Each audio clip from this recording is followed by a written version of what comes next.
غوث اعظم ببنی بے سر و سامان مددی قبلہ دین مددی کعبہ ایمان مددی انتظار کرم تستغنی عینی رائے خدا جو خدا بین و خدا لا مددی بکر راقی بنا افتاد کشتی ضعیفان و شکستہ تو کشتی باغ کی خواجہ عثمان ہارون مدد کن یا معین الدین چشتی مدد کن یا معین الدین چشتی مدد کن یا معین الدین چشتی.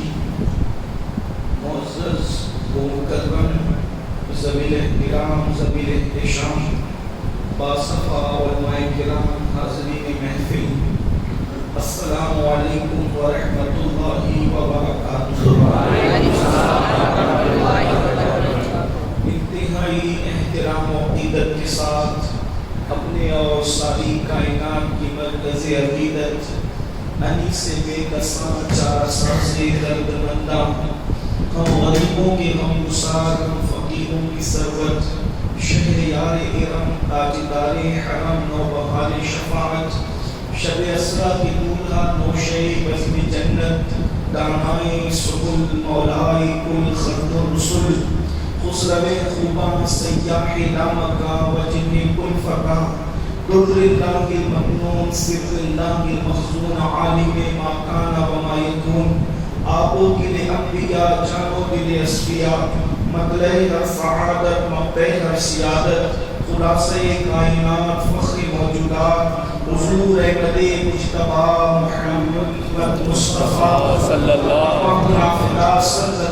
علیہ وآلہ وصحبہ وبارک وسلم کی بارگاہ بے کس پناہ میں جس طریقے سے پناہ بلند آواز سے میرے ساتھ مل کر پڑھیں الصلاۃ والسلام علیک یا رسول اللہ الصلاۃ والسلام علیک یا رسول اللہ الصلاۃ والسلام علیک یا نبی اللہ الصلاۃ والسلام علیک یا نبی اللہ الصلاۃ والسلام علیک یا حبیب اللہ الصلاۃ والسلام علیک یا حبیب اللہ وعلی آلک واصحابک یا نور اللہ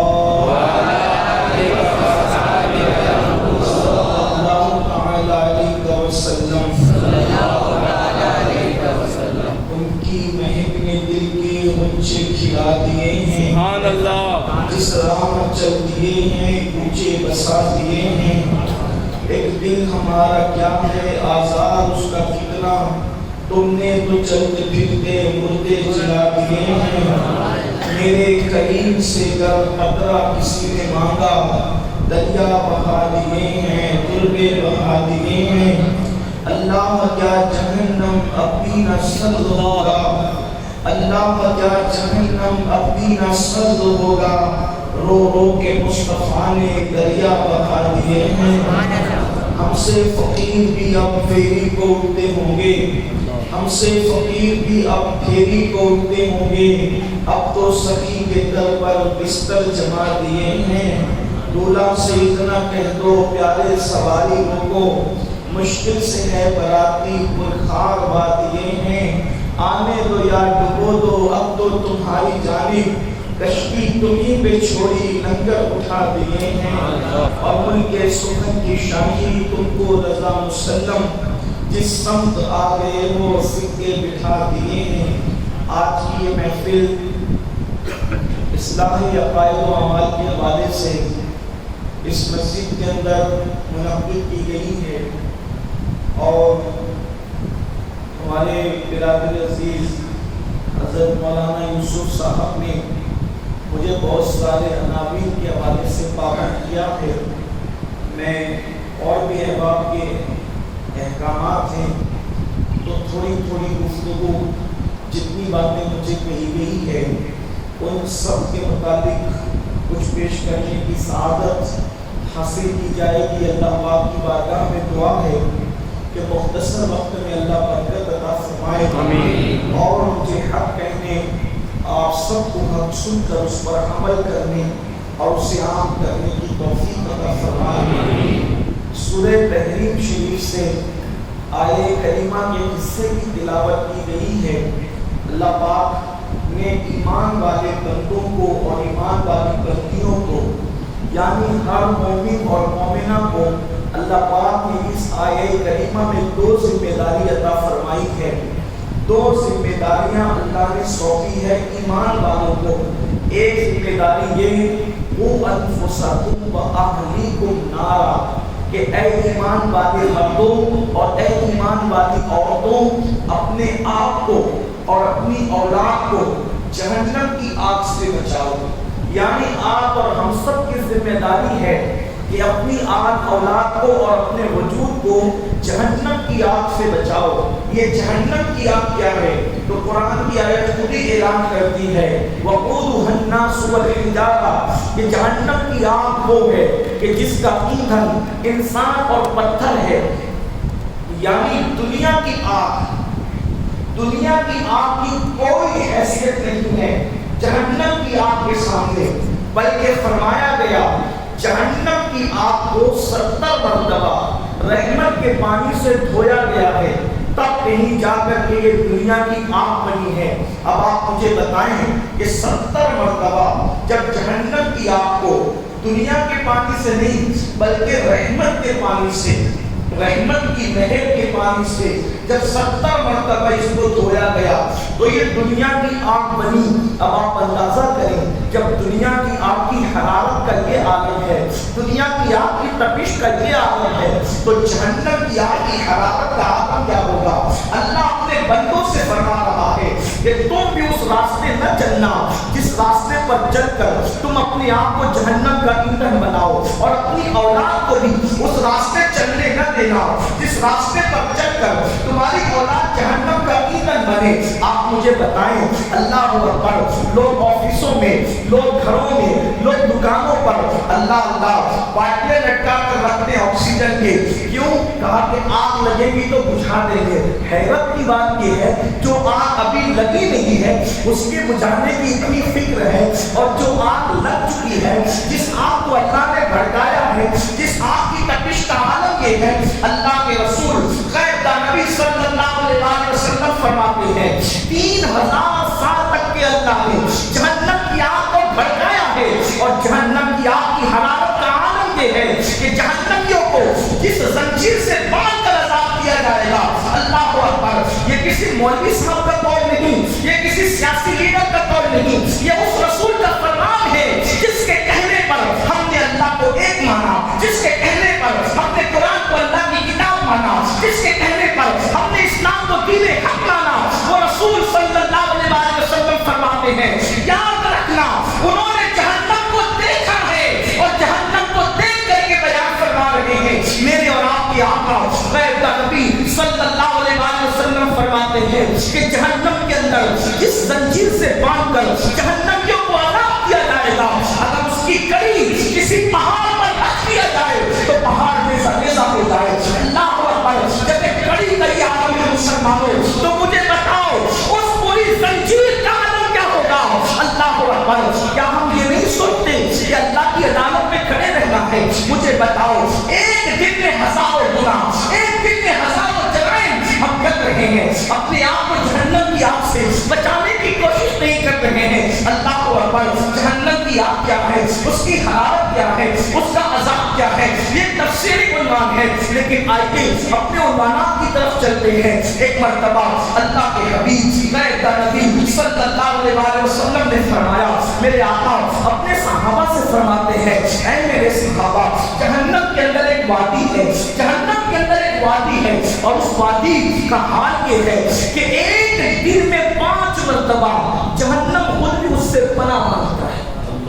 وہ وادی کتنی سخت ہوگی؟ اللہ کے رسول سچے نبی ثابت و مصدوق نبی نے فرمایا جہنم میں ایک وادی ہے، اس وادی سے جہنم بھی ایک دن میں 5 مرتبہ اللہ کی پناہ مانگتا ہے۔ بتاؤ مسلمانوں، جس سے جہنم بھی اللہ کی پناہ مانگے اس جہنم کی وادی کا حال کیا ہوگا؟ اور میرے آقا نے فرمایا اس وادی کی حرارت، اس کی گرمی، اس کی تپش کا عالم یہ ہے کہ اگر اس کے اندر پہاڑ ڈال دیے جائیں تو پہاڑ بھی پگھل جائیں، اس میں پہاڑ بھی پگھل جائیں گے۔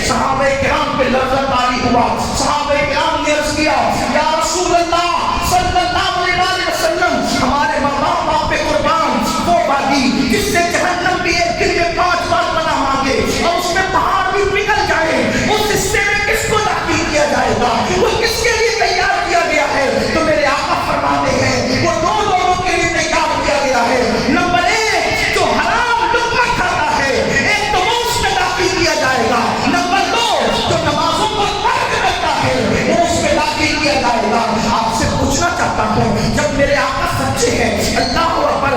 اپنے نبی ایسے سچے نبی ہیں کہ ان کے دشمنوں نے بھی ان کی سچائی کی گواہی دی ہے. کائنات میں بڑے سے بڑے سچے پیدا ہوئے لیکن میرے نبی سے سچا نہ دنیا میں کوئی آیا ہے نہ دنیا میں کوئی آ سکتا ہے. ان کے دشمن بھی ان کی سچائی کی گواہی دیتے ہیں. ایسے سچے نبی فرما رہے ہیں اللہ اکبر جس میں پہاڑ پگھل جائیں گے, جس سے ایک دن میں 5 مرتبہ جہنم بھی بڑا مانگتا ہے. اس کے اندر کون 2 لوگ ہوں گے؟ حرام لقمہ کھانے والا. آپ سے پوچھنا چاہتا ہوں آج کا مسلمان جھوٹ بول کے دھندا نہیں کر رہا ہے. آج کا مسلمان جھوٹی قسمیں کھا کے دھندا نہیں کر رہا ہے. کتنے افسوس کی بات ہے 200-250 روپے کی چپل بیچنے کے لیے مسلمان جھوٹی قسم کھاتا ہے. سوچے کتنا گر گیا مسلمان. یہ سب کچھ دنیا ہی ہو گئی. بس لوگ سود کے دھندے کرتے ہیں. ہر سال عمرہ پہ بھی جا رہے ہیں, حج کو بھی جا رہے ہیں, داڑیاں بھی خوبصورت, کرتے بھی خوبصورت, اور دھندے چھپا کر کس کے؟ سود کے دھندے. نام بدل بدل کر سود کے دھندے.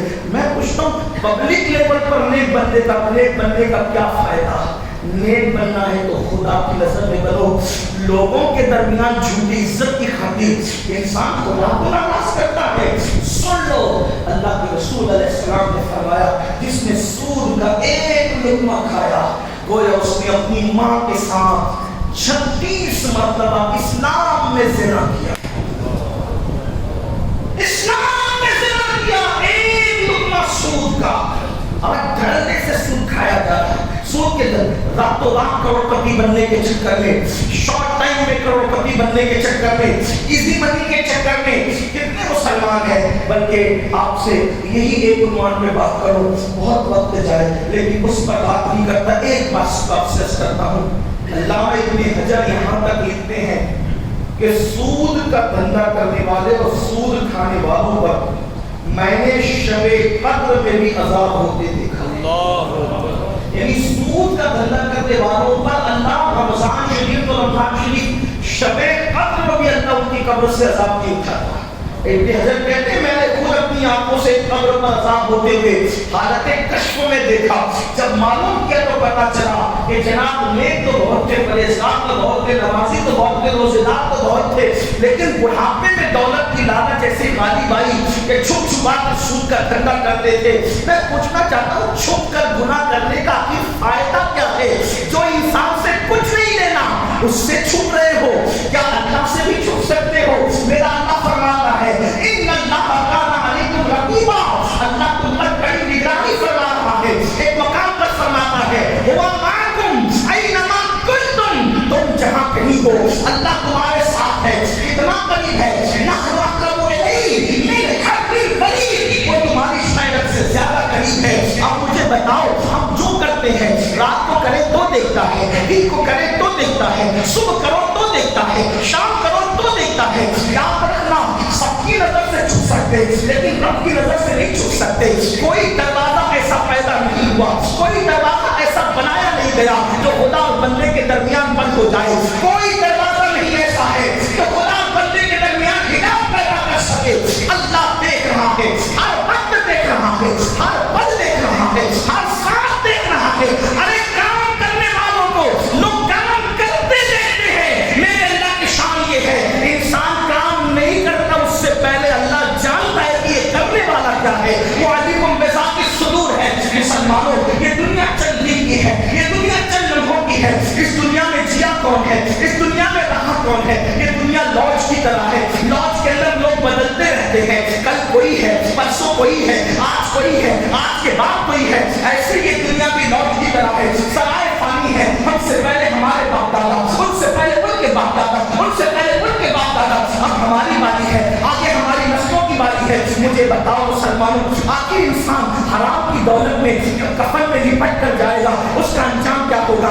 کما کر دوسروں کے لیے عیش کرے تعمیر کیے, جواب تو آپ کو دینا ہوگا. اس لیے مسلمانوں حلال کو ناصب پکڑو, حلال کی طرف آؤ. اور دوسری چیز میں اللہ نے کیا فرمائی, وہ جہنم کا طبقہ جس سے جہنم 5 مرتبہ دن میں پناہ مانگتا ہے اور اس پہ پہاڑ بھی پگھل جائیں گے. دوسرے نمبر پہ کون جائے گا؟ جو نماز میں سستی کرتا ہے, جو نماز میں سستی کرتا ہے. اللہ اکبر, جو نماز کو ترک کرتا ہے. آج بڑی آسانی کے ساتھ ہماری نوجوان نسل نماز چھوڑ دیتی ہے. دوستوں کے لیے گھنٹوں ہے, بھائیوں کے لیے گھنٹوں ہے, بیوی بچوں کے لیے گھنٹوں ہے. یوٹیوب پر بیٹھے تو گھنٹوں پاس کر دیں, فیس بک پر بیٹھے تو گھنٹوں پاس کر دیں. سب کے لیے ٹائم ہے. کتنی بدبختی ہے, ٹائم سب کے لیے ہے. اور جس نے ٹائم پیدا کیا اس خدا کے لیے ٹائم ہے. جس نے سب کچھ عطا کیا, سوچو تو صحیح, اس سے بڑھ کر ہم سے پیار کون کرتا ہے بھائی؟ ارے ہم پیدا نہیں ہوئے تھے, جہاں ماں کھلا نہیں سکتی تھی وہاں اس نے کھلایا, جہاں باپ کے ہاتھوں کی رسائی نہیں تھی وہاں اس نے حفاظت کی. بتاؤ ماں کے پیٹ کے اندھیرے میں کس نے کھلایا, کس نے پلایا, کس نے شعور عطا کیا؟ آپ مجھے بتاؤ, آپ بتائیں اگر ماں کی ممتا ہے پالنے کے لیے تو اس ممتا کو بھی کس نے پیدا کیا؟ سینے میں دودھ کس نے پیدا کیا؟ پلانے کی توفیق کس نے دی؟ مجھے بتاؤ میرے بھائی, اگر اللہ ماں کے دل میں ممتا پیدا نہ کرتا اور ماں پیدا ہونے سے پہلے ہمیں گرا دیتی تو ہو سکتا. ایسی ماں ہے دنیا میں جنہوں نے بچہ پیدا ہونے سے پہلے ڈاکٹروں سے ٹکڑے ٹکڑے کروا کے گرا دیا. اگر ہماری ماں بھی ایسی ظالم ہوتی, اگر ہماری ماں کے دل میں ہماری نفرت ڈال دی جاتی تو کیا ہم یہ دنیا دیکھتے؟ ارے چلے پیدا ہو جاتے ہیں, پیدا ہونے کے بعد بھی تو ایسی مائیں ہیں کہ جو بچوں کو کچرے کی کنڈی میں پھینک کے چلی جاتی ہے, قبرستان میں چھوڑ کے بھاگ جاتی ہے. وہ لوگ ہے کہ نہیں ہے, لیکن وہ اللہ ہے جس نے ہماری ماں کے دل میں اس کی جان سے زیادہ ہماری محبت پیدا کی. کتنے احسانات تھے اس کے, پھر سینے میں دودھ عطا کیا, پھر دودھ ہضم کرنے کی طاقت عطا کی, پھر چلنا سکھایا, پھر بولنا سکھایا. اپنے چہروں کو دیکھو, آئینے میں دیکھ کے خوش ہوتے ہو, کبھی سوچا اتنا خوبصورت چہرہ بنایا کس نے؟ اگر اللہ اتنا خوبصورت نہ بناتا, چوہا بلی کتا بنا دیتا تو کیا کوئی اللہ سے پوچھنے جاتا کہ تو نے کیوں بنایا؟ بولو مجھے بتاؤ صحیح, اتنے احسانات جس کے ہیں, اتنی سادگی سے میرا جواب کہتا ہے مولانا ٹائم نہیں ملتا نماز پڑھنے کے لیے. سن لو اور اچھی طرح سن لو, یہاں پر جتنے بیٹھے ہیں سب قادری غلام غوث پاک کے نام لیوا, لیکن آپ سے پوچھتا ہوں غوث پاک کی بات کرتے ہو, اللہ اکبر, میں نے کسی ولی کی زندگی میں نہیں دیکھا کہ انہوں نے کسی بے نمازی سے محبت کی ہو. یاد رکھنا, سنی اور دھوکے میں ہو, اگر نماز چھوڑ کر کے تمہارا یہ تصور ہے غوث پاک بنا دیں گے, غریب نواز بنا دیں گے, رسول اللہ بنا دیں گے, صحابہ بنا دیں گے, خود فریبی کا شکار ہو, خود فریبی کا شکار ہو. ایک دن نہیں 1000 دن نیاز کی کر لو, لیکن اگر رسول اللہ کی آنکھوں کی ٹھنڈک تم نے چھوڑ رکھی ہے پناہ کہیں نہیں ملنے والی. ہم لوگ نیاز کے مخالف نہیں ہیں, الحمدللہ, ہم ڈر کے چوٹ پہ کہتے سینہ تان کے الحمدللہ. ہمارا مسلک اہل سنت و جماعت ہے اور یہی مسلک سب سے پرانا ہے. کسی مسلک کی تعریف اتنی پرانی نہیں جتنی اہل سنت و جماعت کی تعریف ہے. ہاں, ہماری جماعت کا کوئی فاؤنڈر ممبر اپنی طرح انسان نہیں ہے. غوث پاک بھی سنی ہے, سنیت کے فاؤنڈر نہیں ہے. غریب نواز بھی سنی ہے, سنیت کے فاؤنڈر نہیں ہے. امام احمد رضا بھی سنی ہے, سنیت کے فاؤنڈر نہیں ہے. صابر کلیہ بھی سنی ہے, سنیت کے فاؤنڈر نہیں ہے. ارے سوچو تو صحیح, بلکہ یہ کہہ دوں صدیق اکبر بھی اس مسلک کا حصہ ہے, اس کے فاؤنڈر نہیں ہے. اللہ اکبر, جس کے ممبر اتنے بڑے بڑے ہو اس کا فاؤنڈر کتنا بڑا ہوگا, اسی کے فاؤنڈر کو محمد رسول اللہ کہا جاتا ہے.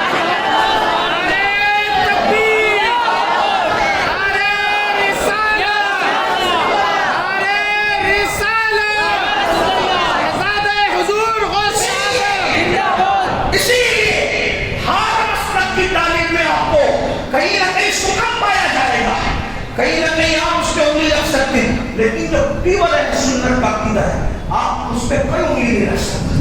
اس کا کوئی مذاق تو اڑا سکتا ہے, دیکھیے حقائق کا کوئی مذاق اڑا سکتا ہے, اس پہ انگلی نہیں رکھ سکتا. مثال کے طور پہ صوفہ کے چبوترے سے جو مسلک ملا ہے اس کو اہل سنت و جماعت کہتے ہیں.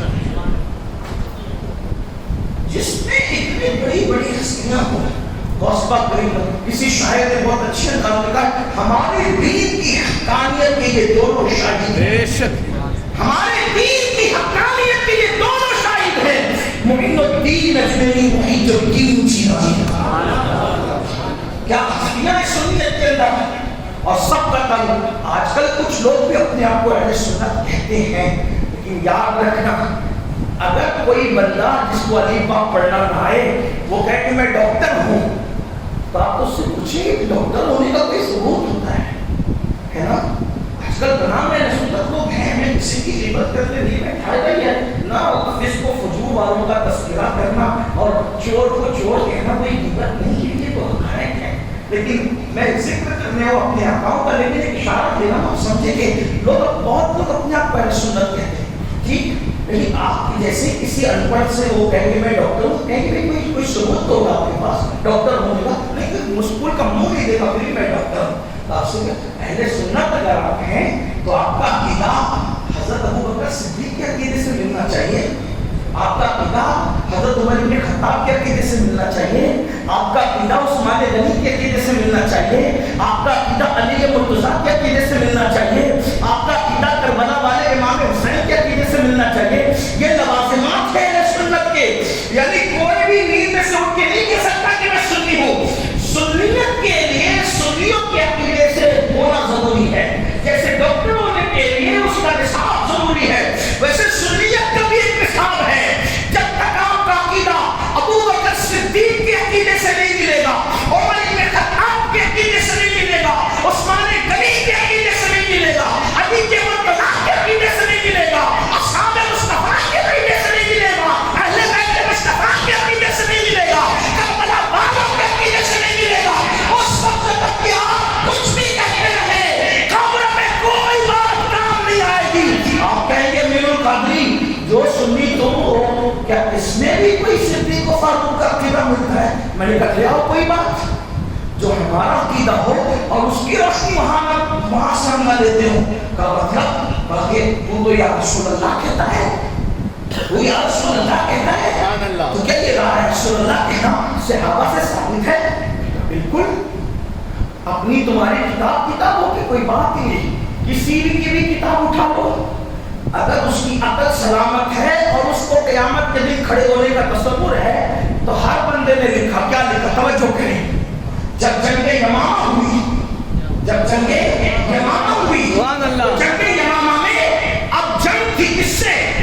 اتفاق سے کلمہ پڑھنے والوں سے جنگ تھی. حالانکہ وہ مخالف تھے کلمے کے، یعنی کہ رسول اللہ علیہ السلام کو تصدیق کی آنکھیں بند ہوئی، ظاہری طور پہ دنیا سے رخصت ہوئے. تو ایسے میں کیا ہوا؟ مسلمہ کذاب نے اپنی جھوٹی نبوت کے دعوے کرنا شروع کر دیے. لوگ اس کے بہکان ہیں کہ جو مسلمان تھے وہ مرتد ہوتے، بہت سارے اس کے ساتھ ہوتے. صدیق اکبر نے فرمایا جاؤ ان سے لڑو، جاؤ ان سے لڑو. میں لڑائی جھگڑے کی بات نہیں کرتا، لیکن آپ سے پوچھتا ہوں صحابہ کا نظریہ یہ ہے کہ جو دین چھوڑ دے، عقیدہ سچا چھوڑ دے، داڑھی والا ہو تو بھی اس سے لڑا جائے گا. اگر آپ مسلمان ہیں تو میں کسی کتاب کی بات نہیں کرتا، جو دل چاہے سیرت کی وہ کتاب اٹھا کر پڑھ لو. میں یہ نہیں کہتا کہ امام احمد رضا ہی کو پڑھو، یہ نہیں کہتا کہ شاہ ولی اللہ ہی کو پڑھو، شاہ عبدالعزیز ہی کو پڑھو، شیخ عبدالحق ہی کو پڑھو. لیکن جو تجھے پسند آئے اس سیرت نگار کو پڑھنے بتائیے ہوا تھا کہ نہیں ہوا تھا. میں بالکل متفق علیہ باتیں کر رہا ہوں. صدیق اکبر جیسا نرم دل آدمی کہتا ہے کہ ہم لڑیں گے. فاروق اعظم نے مشورہ دیا لڑو گے تو اکیلے پڑ جائیں گے ہم لوگ. ایک طرف سے عیسائیوں کا حملہ، ایک طرف سے زکات کی منکرین کا معاملہ، ایک طرف مسلمہ کذاب کا معاملہ، تم سارے نماز میں کیسے لڑو گے؟ تو صدیق اکبر نے فرمایا واللہ. صدیق اکبر کو یہ بھی مشورہ دیا گیا گھر میں چپ چاپ چلے جاؤ، بیٹھ جاؤ جب تک موت نہ نکلنا نہیں، کیونکہ فتنے ہو گئے. صدیق اکبر نے فرمایا فتنوں کے وقت گھر میں بیٹھا جاتا ہے، فتنوں کے وقت گھر میں نہیں بیٹھا جاتا، فتنوں کے وقت تو گھر سے باہر نکلا جاتا ہے. اور صدیق اکبر نے فاروق اعظم کو کہا عمر ایمان لانے سے پہلے تو تم بڑے بہادر تھے، ایمان لانے کے بعد بزدل ہو گئے، مجھے مشورہ دیتے ہو کہ سب سے کیا لڑو گے؟ واللہ میں ہر باطل سے لڑوں گا اگر یہ مجھے یہ دیکھنا بھی پڑے کہ مجھے جنگل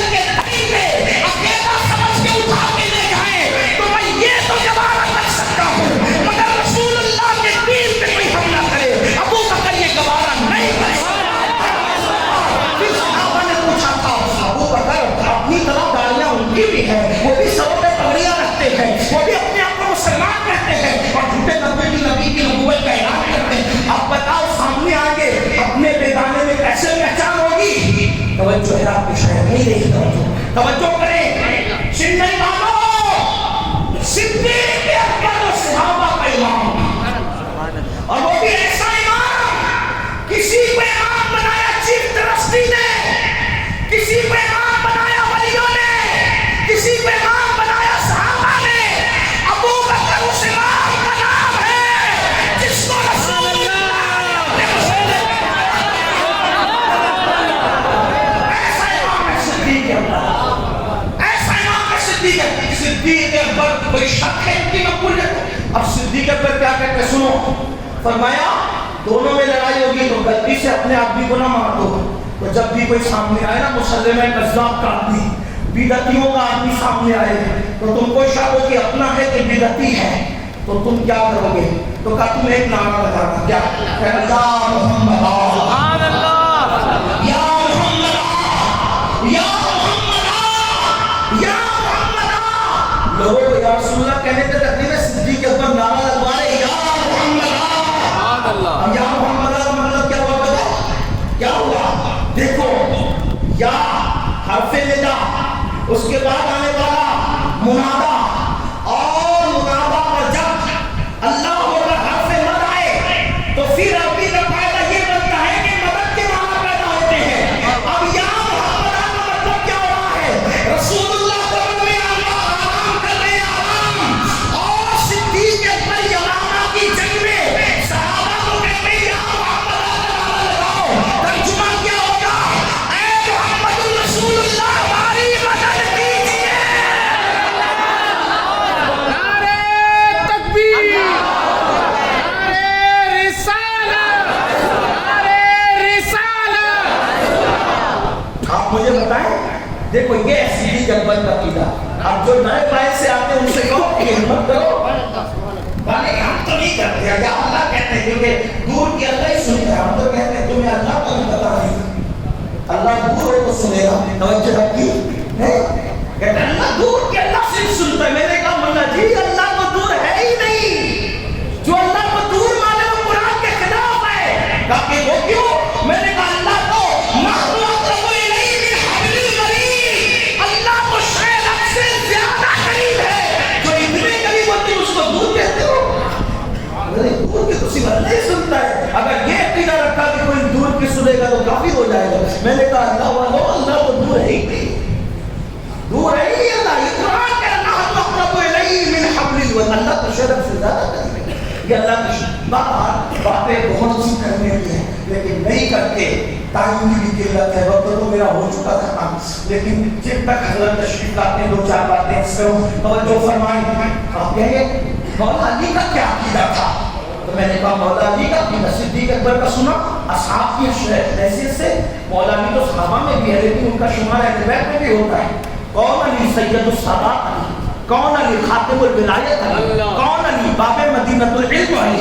کون علی؟ فاتح خیبر علی. کون علی؟ نبی کے بھائی علی. کون علی؟ حسین کے بابا علی. کون علی؟ زہرا کے شوہر علی. کون علی؟ اللہ اکبر. حضرت قاضی ثناء اللہ پانی پتی لکھتے ہیں اپنی کتاب تفسیر مظہری کے اندر، فرماتے ہیں کہ آدم علیہ السلام کے زمانے سے لے کر اس دور تک جو بھی ولی بنا ہے وہ علی کی وجہ سے ولی بنا ہے.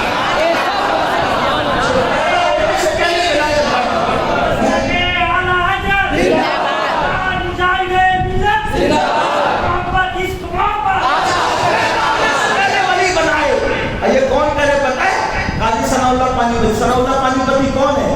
سلسلہ نقشبندیہ کے بہت بڑے بزرگ ہیں، نقشبندیہ مجددیہ کے بڑے بزرگ ہیں. وہ کہتے ہیں علی کی وجہ سے ولی، یعنی پیدا ہونے سے پہلے لوگ ولی بن کے لوگ کے فیضان سے، جو پیدا ہونے سے پہلے ولی بنا اس کو ولی کہتے ہیں.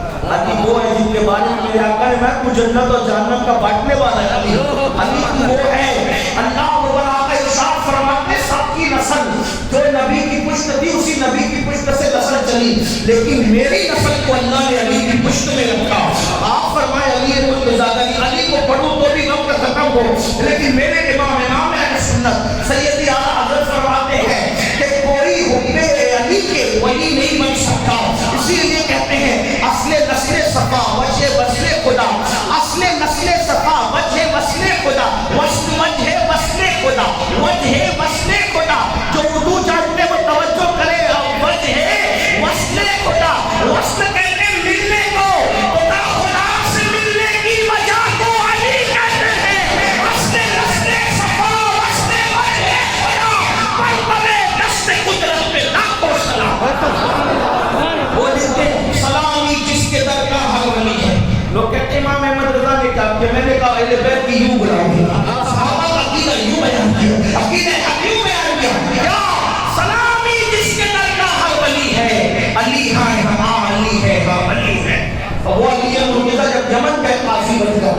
کو یمن کا قاضی بنا کر توجہ کرنا کہتے تمہارا عقیدہ نہیں بات سے ملتا تھا بالکل ملتا سنو ذرا واقعی جب یمن گئے قاضی بن کر تو جب کوئی بندہ کہیں جاتا ہے نا تو نیا نیا بندہ ہوتا ہے تو لوگ اس کا تعارف کراتے ہیں تو سوچتے ہیں تعارف میں ذرا اچھے اچھے الفاظ کریں ایسے ابھی مفتی صاحب کتنا کرم فرما رہے تھے انہوں نے ایک دعا مجھے ایسی دی کہ میرا دل خوش ہو گیا سبحان اللہ باقی یہ سب جملے ان کی محبت تھی اللہ اس کو دعا بنا دی ان ایک دعا جو ہوتی نا انہوں نے غوث پاک مرشد کے حوالے سے مجھے پسند آئی میں دعا کرتا ہوں اللہ اس کو قبول کرے آمین اور جب اس کا اثر بھی ظاہر کرے جیسے مفتی صاحب نے کہا ہے تو اللہ والے لوگ ہیں تو قبول کروں گی انشاءاللہ لیکن ایک بات آپ سے کہتا ہوں جب وہ یمن کے قاضی بن کر یمن گئے تو لوگوں نے بھی ایسی تعارف کرایا یہ علی ہے یہ علی ہے یہ علی ہے عقی رسول ہے زوج بطول ہے اس نے جو کہنا ہوگا کہا مولا علی دیکھتے رہے چپ رہے تو اس کا کہا چپ ہو خاموش علی مرتضیٰ نے سب کو چپ کرا دی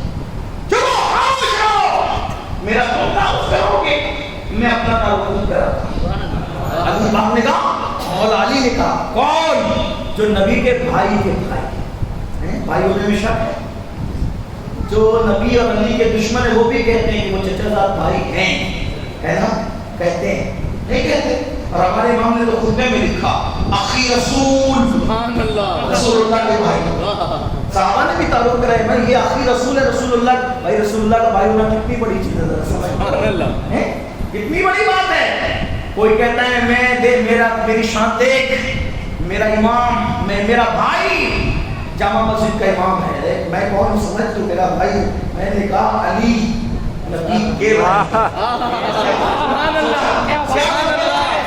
ارے نبی کی نعرہ بن جانا بڑی چیز ہے نہیں نبی کی سواری بن جانا بڑی چیز ہے جبھی جس سواری میں بیٹھ جاتے حلیمہ کہتی ہے وہ سواری جہاں سے قدم اٹھاتی تھی وہاں پر ہری گھاس پیدا ہو جاتی تھی سواری بننا بڑی بات ہے سواری بننا کیا چیز ہے بنایا اللہ نے تو مولا علی نے کہا یہ سب باتیں نہ کر چپ رہو میں اپنا تعارف خود کراؤں گا دیکھو یہ عقیدہ اہل سنت ہے مولا علی کہتے ہیں اب میرا تعارف مجھ سے شروع علی کہہ رہا اپنا تعارف کیا کہتے ہیں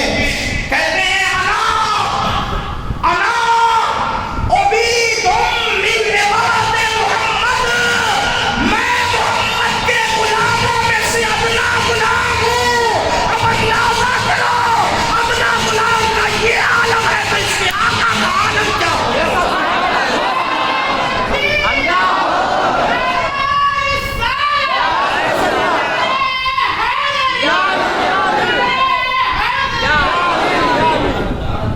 علی مرتضیٰ کہنا عبید من عباد محمد کہ میں محمد کے عربی کے غلاموں میں حالانکہ ان کی عاجزی ورنہ وہ بھائی ہے رسول اللہ یہ اپنے دائرے سے لیکن لوگ آج کہتے ہیں ہم جس کا کوئی رشتہ نہیں وہ کہتا ہم بھائی ہیں ارے جس کا رشتہ وہ کہتا ہے کہاں عبید من عباد محمد میں غلاموں میں سے کتنا غلام ہوں عقیدہ سچا رہتا ہوں بات دور نکل گئی بات کیا کر رہا تھا غوث پاک شیخ عبدالقادر جیلانی ہے نا ان کے بہت بات ہے ہم قادری ہیں ہم غوث پاک والے ہیں غوث پاک کیا فرماتے ہیں بے نمازی مرے توجہ کرنا میری عادت ہے سچی بات کرتا ہوں اس کی وجہ یہ ہے کہ کچھ لوگ اس سے ناراض بھی رہتے ہیں ایسا مت بولا میں نے کہا میں منافق نہیں اس لیے کہ تقریر کرنا پیش ہاں گھنٹے میں آدمی چاپلوسی کرتا ہے عبادت میں نہیں اللہ کیا حق ہے اللہ کی عزیز سے عبادت ہے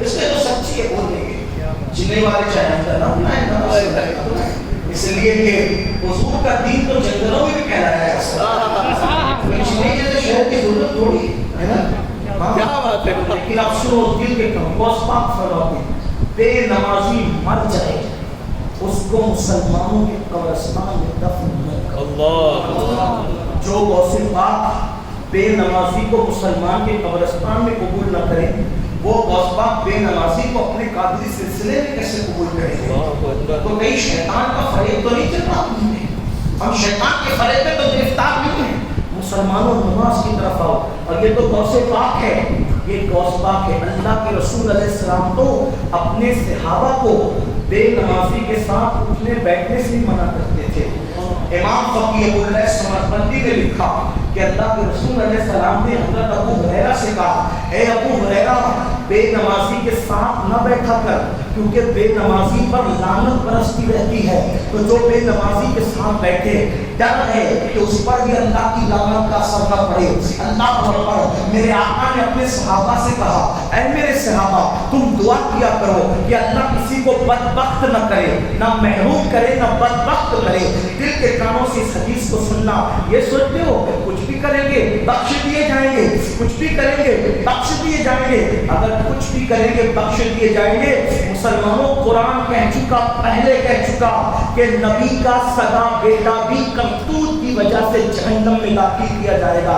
آپ کیا سمجھتے ہیں کہ اپنا باپ نبی ہے، اتنا نڈر ہو گیا مسلمان، کہتے ہیں قیامت میں جو ہوگا دیکھا جائے گا، جو ہوگا کیا دیکھا جائے گا؟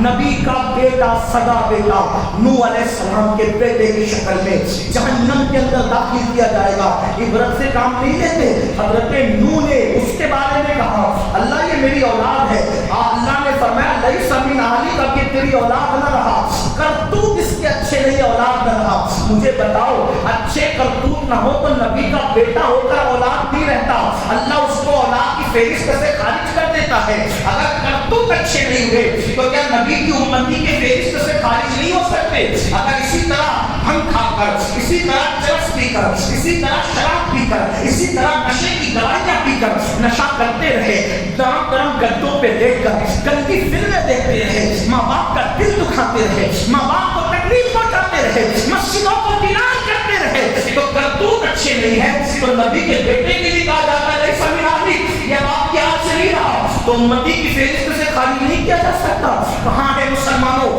آؤ دل کے کانوں سے سنو۔ اللہ کے رسول کا نبی صلی اللہ علیہ وسلم فرماتے ہیں، اے میرے صحابہ دعا کرو اللہ کسی کو بدبخت اور محروم نہ کرے۔ صحابہ کرام نے پوچھا یا رسول اللہ یہ بدبخت کون ہے اور محروم کون ہے؟ تو آقا فرماتے ہیں جو جان بوجھ کر نماز چھوڑے وہ بدبخت بھی ہے، وہ محروم بھی ہے۔ آپ مجھے بتاؤ آقا نے یہاں تک فرمایا جس کی نماز نہیں اس کا کوئی عمل قبول نہیں کیا جاتا۔ میرے بھائیوں قرآن مقدس میں کسی عبادت کو ایک مرتبہ کرنے کا حکم ہے، کسی عبادت کے لیے 2 مرتبہ حکم ہے، کسی عبادت کے لیے 3 مرتبہ ہے، لیکن اندازہ تو کرو نماز کے لیے اللہ نے کم و بیش 700 مرتبہ حکم فرمایا۔ کتنی مرتبہ؟ 700 مرتبہ۔ اسی لیے صوفیہ فرماتے ہیں جو جان بوجھ کر ایک وقت کی نماز چھوڑ دے گویا کہ وہ 700 مرتبہ اللہ کی نافرمانی کرتا ہے۔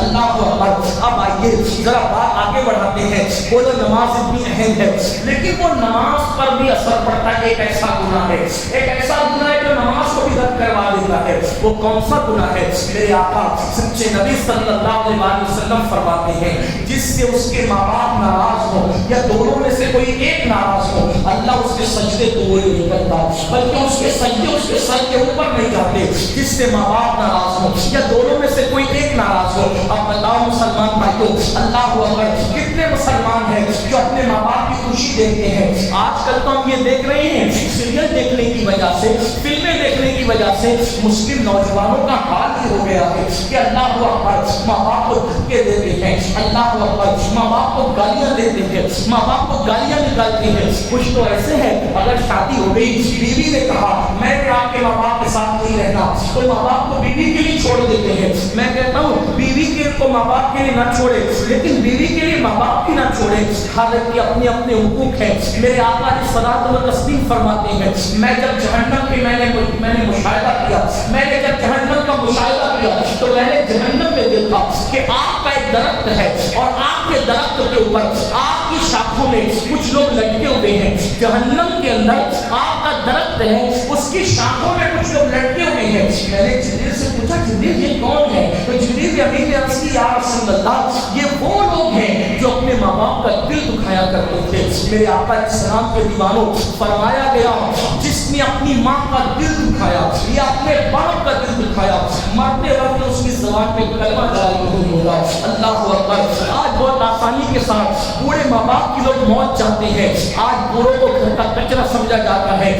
یاد رکھنا میری قوم کے جوانوں کوئی خوبصورت چہرہ دیکھ کر آپ کو وہ ثواب نہیں ملتا جو جھرلی پڑے ہوئے ماں باپ کا چہرہ دیکھ کر ملتا ہے۔ نبی نے فرمایا, آقا ارشاد فرماتے ہیں جب فرما بردار اولاد ماں باپ کے چہرے کو محبت کی نظر سے دیکھتی ہے, اللہ ان کو مقبول حج کا ثواب عطا فرماتا ہے. جیتے جی ماں باپ کے جیتے جی آج ان کا دکھ ہے, آج ان کو ستا رہے ہو, آج ان کو تکلیف پہنچا رہے ہو, اللہ اکبر. بلکہ اللہ ایک وقت وہ تھا جب ماں باپ گھر میں اچھی چیزیں پکتی تھی تو ہمارے لیے چھپا چھپا کے رکھتے تھے, اور ہم اب گھر میں اچھی چیز لاتے ہیں تو ان سے چھپا کر لاتے ہیں. ہائے ہائے جن ماں باپ نے اپنا پورا شباب ہماری جوانی کے لیے قربان کر دیا, جن ماں باپ نے نہ دن دیکھا نہ رات دیکھا, ذرا تصور تو کرو کسی نے ہم سے اتنا پیار کیا نہیں. اللہ دولت کی فراوانی ابھی ہے, مال کی فراوانی ابھی ہے. آج سے 30 سال پہلے 50 سال پہلے ہندوستان کے حالات معاشی طور پہ اتنے اچھے نہیں تھے. سوچو تو صحیح, آپ میں سے بہت سے ہوں گے جن کے ماں باپ نے غربت میں ہمیں پالا ہے. کیسا ایک بستر, سردی کا موسم, ہم نے ان کے بدن پہ پیشاب کیا تو کیا ہوا, ماں کو گیلے میں سو گئی اور پوری رات اللہ اکبر ہمیں اپنے سینے پہ سلایا. یہی ماں باپ کا حق ہے. اللہ آج نوجوان اللہ اکبر ماں باپ کے بارے میں کیا سنتے ہیں, کیا تصور کرتے, سن لو. اللہ کے رسول علیہ السلام نے فرمایا اگر کوئی شہید ہو جائے, شہید, اور ماں باپ ناراض ہے تو شہادت کے بعد بھی اس کو جنت نہیں ملے گی. شہید ہو کر بھی جنت نہیں ملے گی.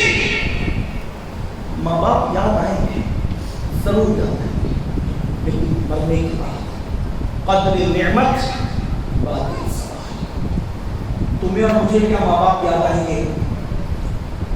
اللہ کے رسول کو خود یاد آئے. رسول اللہ کو اپنی امی اور اپنے ابا کو کیا تھا, حالانکہ نبی کو کیا چیز کی کمی تھی, لیکن حضور کو بھی ماں کی یاد آئی. صاحب طبرانی لکھتے ہیں اور خوبصورت بات کہ ایک مرتبہ اللہ کے رسول صلی اللہ علیہ وسلم مغرب کی نماز پڑھا کر مسجد نبوی کے کونے میں بیٹھے ہوئے, اور بیٹھے بیٹھے خاموش خاموش, جس کو ہم اپنے تصورات کی دنیا میں چپکے چپکے ہونا کر سکتے, خاموش خاموش اللہ کے رسول بول, خاموشی کے ساتھ چپکے چپکے آنسو بہ رہے ہیں.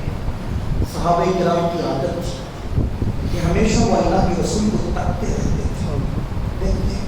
ان کی سب سے بڑی عبادت یہ کہ وہ حضور کو دیکھتے تھے.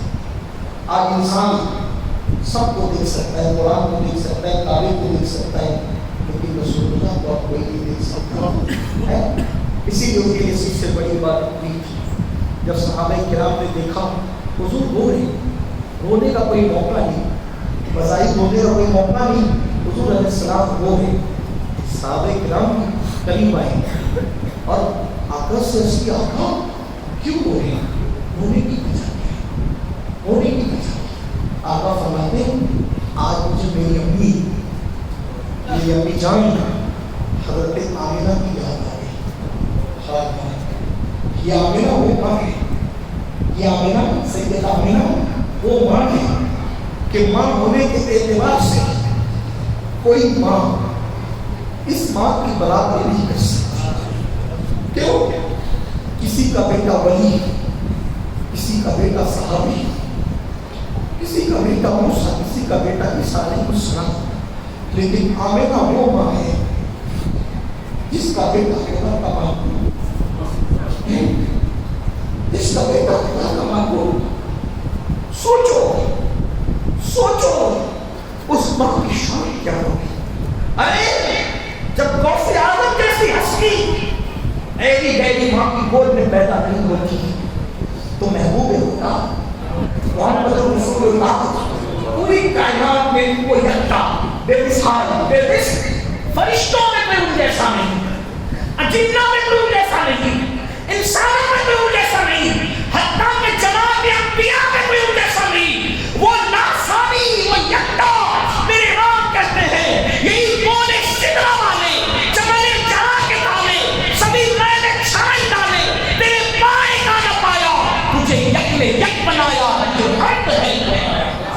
اور ہم کو یہ کہتے ہیں خداوند قدوس, خداوند قدوس وحدہ لا شریک ہے, اور محمد رسول اللہ اس کی مخلوق میں ان کا کوئی شریک ہے ان کے مقام اور مرتبے پہ بے مثال نبی نبیات کی نظیر و کفی نظری مثلے تو نہ شد پیدا جانا جب راج کو تاج ترے سر سوہے ہے تجھ کو شہے تو سرا جانا سارے نبی جس کا کلمہ پڑھے سارے نبی جس کا خطبہ پڑھے سارے نبی جس کی شان بیان کرے وہ نبی ہے سیدنا محمد رسول اللہ اور ان کی امی ہے سیدہ آمنہ یعنی کیا ماں ہوگی اللہ نے اپنا محبوب جس کی گود میں دیا وہ ماں کا انتخاب کیا ہوگی وہ ماں اس ماں کی شان کیا ہوگی ارے جب ان کی بیٹی ان کی بیٹیاں ان کی اولاد کی کوئی مثال نہیں سوچو تو صحیح اولاد ہونے کے اعتبار سے ان کی اولاد پہ مثال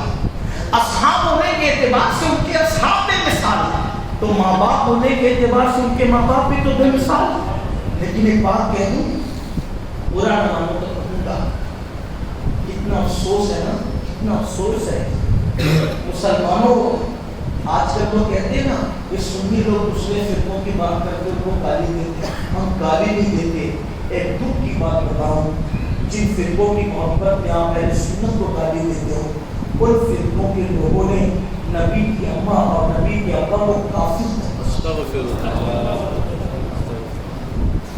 اگر میں چلا جاؤں گا آج لیکن یہ علماء کرام موجود ہیں فتاوی رشیدیہ کے اندر بھی آپ کو بتائیں گے لکھا ہوا اگر یہ ذمہ داری لیتے ہیں تو یہ خود بتا دیں گے نہیں تو میں ذمہ داری لیتا ہوں میں آپ کو بتاؤں گا رات بھر رکا ہوا ہوں یہاں تک لکھا کہ نبی کے ماں باپ کافی اور اس کے لیے سکھایا گیا کہ اکابرین کے نزدیک الفاظ آگے پیچھے ہو سکتے لیکن یہ بالکل پکی بات ہے کہ نبی کے ماں باپ کافر تھے آپ سوچیے ذرا شرابی کی گود میں ولی پیدا نہیں ہوتا کافر کی گود سے محبوب خدا کیسے پیدا میں لوگوں کو سمجھاتا ہوں لوگوں تمہاری عقل کہاں بڑی آج کل لوگ کہتے ہیں مولانا سب کے ساتھ چل سکتا ہے میں نے کہا آپ کی مرضی سب کے پیچھے نماز پڑھ سکتے ہیں میں نے کہا آپ کی مرضی ہمارا کام دین بتانا ہے آپ پر دین زبردستی مسلط کرنا نہیں ہے آپ کس کے پیچھے کھڑے ہو رہے ہو نماز کے لیے آپ کی مرضی ہے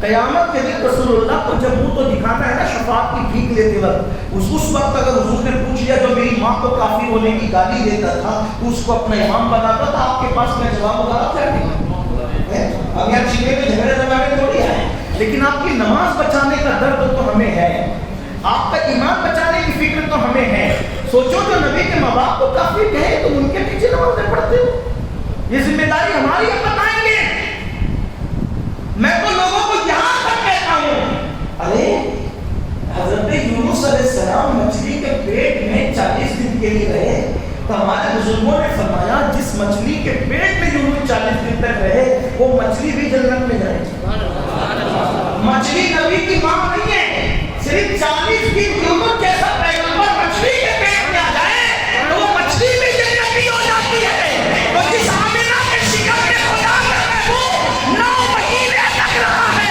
اگر وہ جنتی نہیں ہے تو پھر جنتی کون ہے سبحان اللہ ہاں کوئی جھگڑے فساد کی نہیں لیکن آپ کو چلنے والوں سننا بہت نیوٹرل بنتے ہو بہت نیوٹرل اگر کوئی چیز چپل جوتے کا سودا کرنا ہو تو 50 بار سوچتے ہو اور نماز کے بارے میں کہیں بھی کھڑے ہو جاتے ہو سوچو نا چپل جوتے سے زیادہ اپنی نماز کو تو اہمیت نہیں دیتے ہر اہل گہرے سے کپڑا نہیں خریدتے ہر اہل گہرے سے چپل نہیں خریدتے بتاؤ اور نماز مولانا کہیں بھی تو پھر ٹھیک ہے قیامت ہے قیامت لوگ کہتے ہیں یار یہ فتنے کی بات نہ کرا کرو میں نے کہا یہی تانا تو منافقین رسول اللہ کے صحابہ کو دیتے تھے کہ یہ لوگ فتنہ کرتے ہیں اور ہم لوگ مصلحین ہیں اٹھا کے نہیں دیکھا سورۃ البقرہ کی ابتدائی آیت ہے وہ کہتے تھے نام مسلمون ہم مصلحین ہیں ہم اصلاح کرنے والے یہ فتنہ کرتے ہیں فتنہ کرنے والے اصحاب مصطفیٰ کو یہ اسی کو کہتے ہیں اوپر چڑھ کر آج کو اٹھاتے ہیں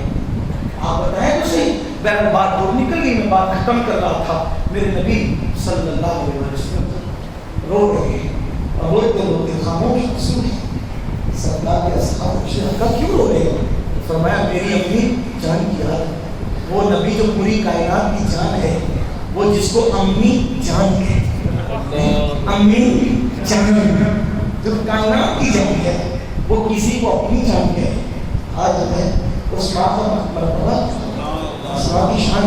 ہم تو لوگوں کو کہتے ہیں جب دعا قبول ہونے میں دیری ہوتی ہماری تو ہم پنجتن کے نام کے ساتھ 2 نام اور بڑھا کر لیتے ہیں. ایک تو حضرت آمینہ کا ایک اور پھر دعا قبول.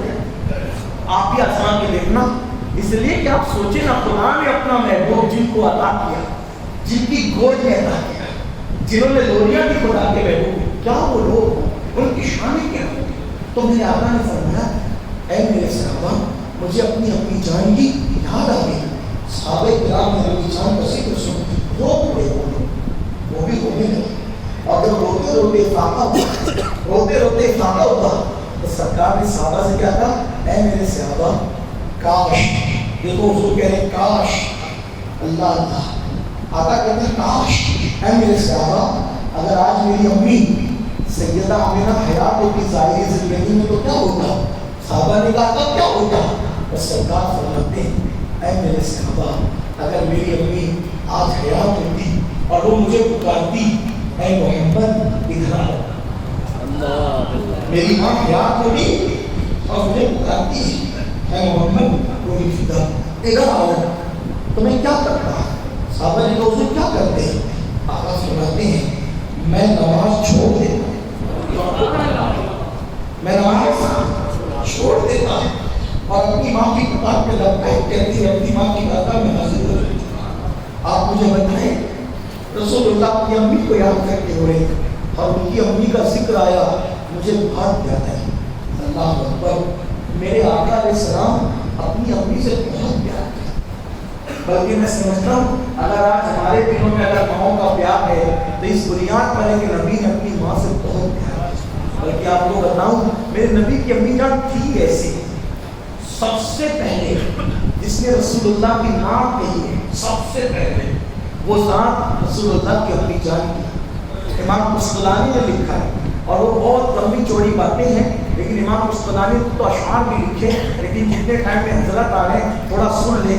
آج نکل آیا نبی کی امی جان کا ذکر تو سن لیں. اللہ اس امی جان کے صدقے ہم سب کی امیوں کو نبیوں لگے جو دنیا سے گئی اللہ تعالیٰ انہیں ان کی مغفرت فرمائے، جو دنیا میں اللہ ان کی عمر دراز فرمائے اور ان کو ہم سے راضی رکھے. جانتے ہیں جب نبی پاک کی ولادت ہوئی تو ان کی امی جان نے جب حضرت حلیمہ کو سونپا حلیمہ میرے شہزادے کو لے جا، لیکن جب حلیمہ لے جانے لگی تو نبی کی امی جان نے کہا حلیمہ میرا بچہ کوئی معمولی بچہ نہیں ہے، دیکھو ابھی کوئی نہیں جانتا نبی ہے. امی جان کہہ رہی ہے میرا بچہ کوئی معمولی بچہ نہیں ہے، میرا وہ بچہ ہے میں نے حمل کے وقت پیدائش کے وقت اس کی جو برکت دیکھی ہے بس یہ اسی کا حصہ ہے. اور جو بتانا تھا بتایا. اب وہ اگر واقعات میں کھولوں تو آپ کو حیرت ہوگی. اس میں سے صرف ایک بات بیان کر دیتا ہوں، میرا دل نہیں مانتا ہے.